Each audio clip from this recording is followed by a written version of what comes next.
E para analisar os temas da atualidade, encontra-se em estúdio Pedro Pereira Coutinho, administrador da Fincor. Pedro, muito bom dia, obrigado por teres aceito, como sempre,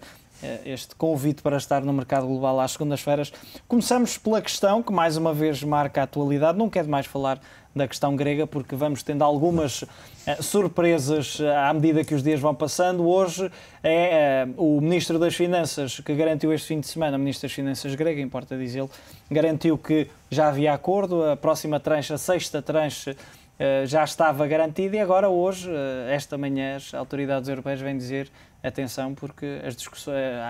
as conversações mantêm-se e por isso não está nada garantido. O que não ajuda em nada ao mercado, sobretudo nesta altura em que há enorme instabilidade, enorme volatilidade e um dos principais fatores é precisamente este da dívida pública grega e da reação da economia às medidas de austeridade que vão sendo implementadas. Isto mostra que, de facto, há aqui um espaço para maior colaboração e mais próxima entre o governo grego e as autoridades europeias que estão a supervisionar a implementação destas medidas de austeridade e os resultados que vão obtendo com o passar do tempo em termos de reequilíbrio das contas públicas. E, de facto, mesmo num momento como este, onde tem-se vindo a ser discutido um reforço do plano de resgate que estava planeado, mas que naturalmente dependia de medidas de austeridade e de resultados da economia grega, mesmo no momento destes, há ainda estas falhas de entendimento entre o governo grego e a Troika, e, portanto, isso será uma não falha é saudável. de entendimento, Pedro, e naturalmente que estamos um pouco no campo da especulação, mas poderá ser naturalmente uma falha de entendimento, mas não poderá também ser o próprio executivo grego a mãos com dificuldades acrescidas, o derrape no déficit, por exemplo, as medidas reestruturantes também que não têm aparecido, ou pelo menos as poucas que têm aparecido são insuficientes para colocar de novo a economia grega, pelo menos dentro daquilo que foi previsto pela Troika, mas dizia-te eu, não poderá ser, neste caso, o Ministro das Finanças grego a querer, e passa a expressão, apartar um pouco a Troika, obrigá-los a ceder realmente esta tranche, porque se não ocorrer, o país fica mesmo sem dinheiro.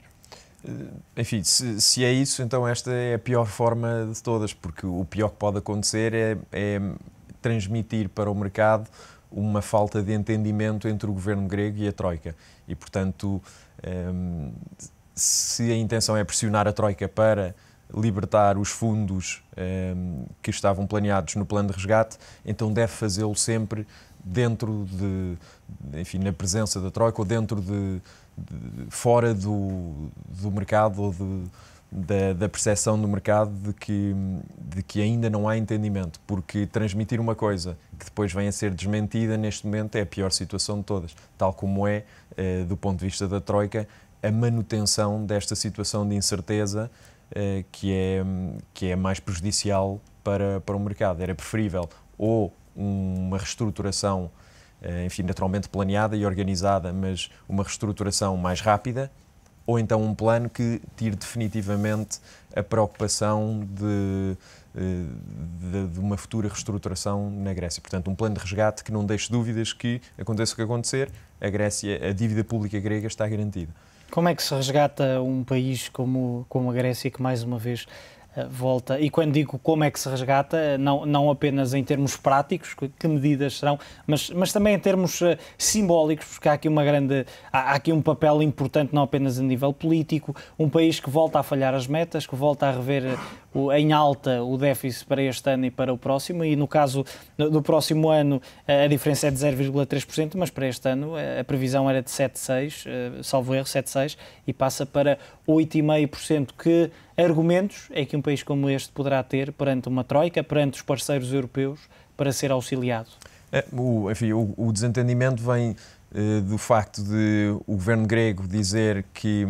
os resultados não estão a ser obtidos e este ano é uma diferença de 1% no déficit, o que é muito substancial, porque a economia está em recessão e, portanto, as medidas de austeridade já não têm o efeito que deveriam ter ou que poderiam ter numa economia que está saudável. E a Troika que entende que os resultados não estão a ser obtidos porque é o governo grego que não está a implementar as medidas com a rapidez que era necessária. E, portanto, enquanto se mantém este impasse,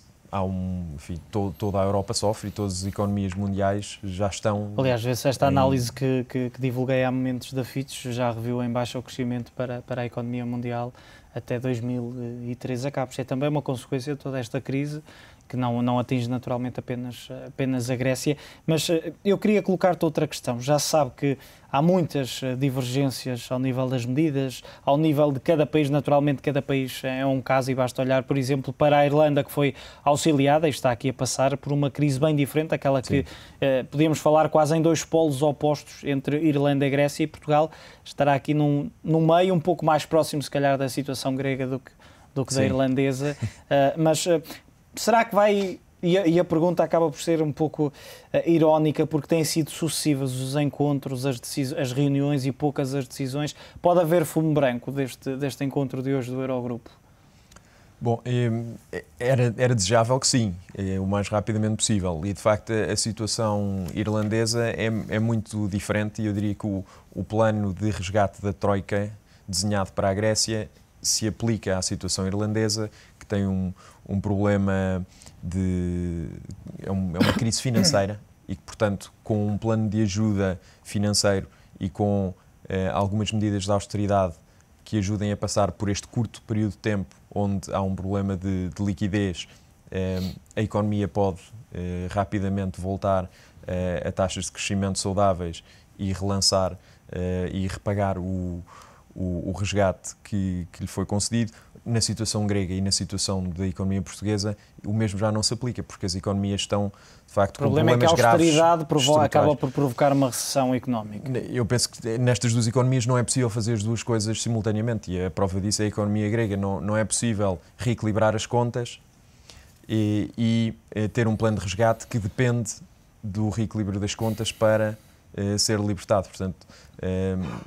a associação destes dois elementos não funciona.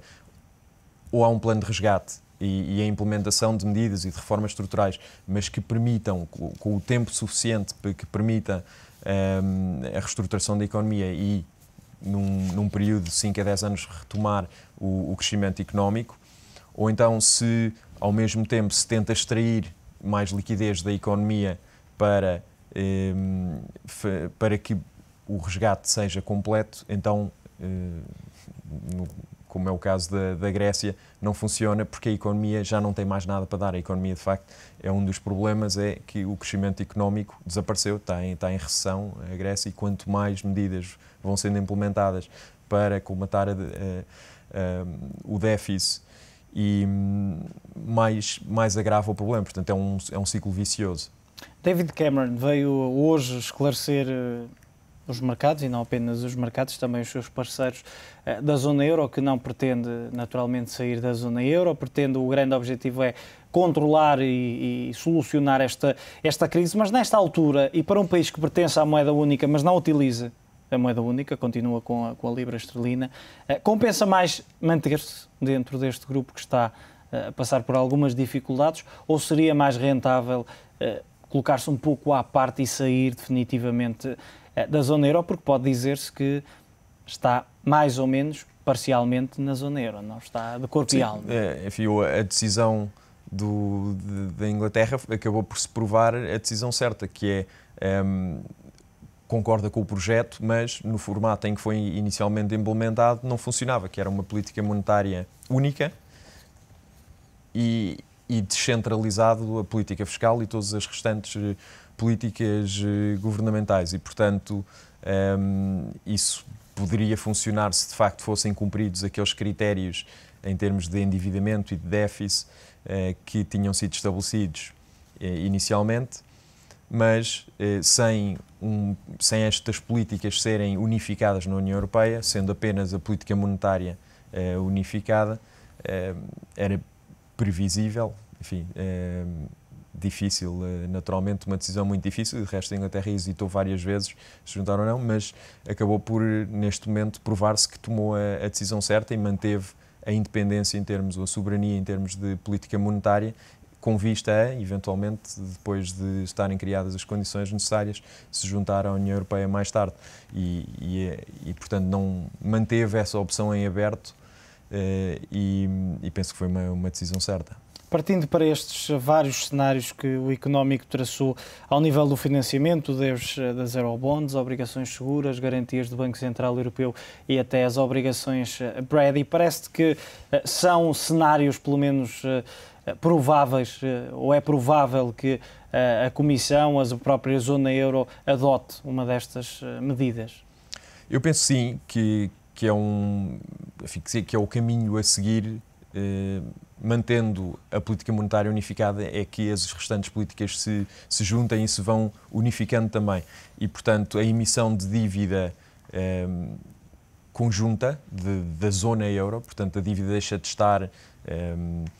localizada no Estado-membro, passa a ter como garantia toda a totalidade da zona euro, que é um passo... No caso das eurobonds. O caso das eurobonds. Eu penso que será difícil que seja implementada esta medida antes de se unificarem outras políticas, nomeadamente a política fiscal, para o controle dos orçamentos dos vários Estados-membros, porque o eurobond a ser emitido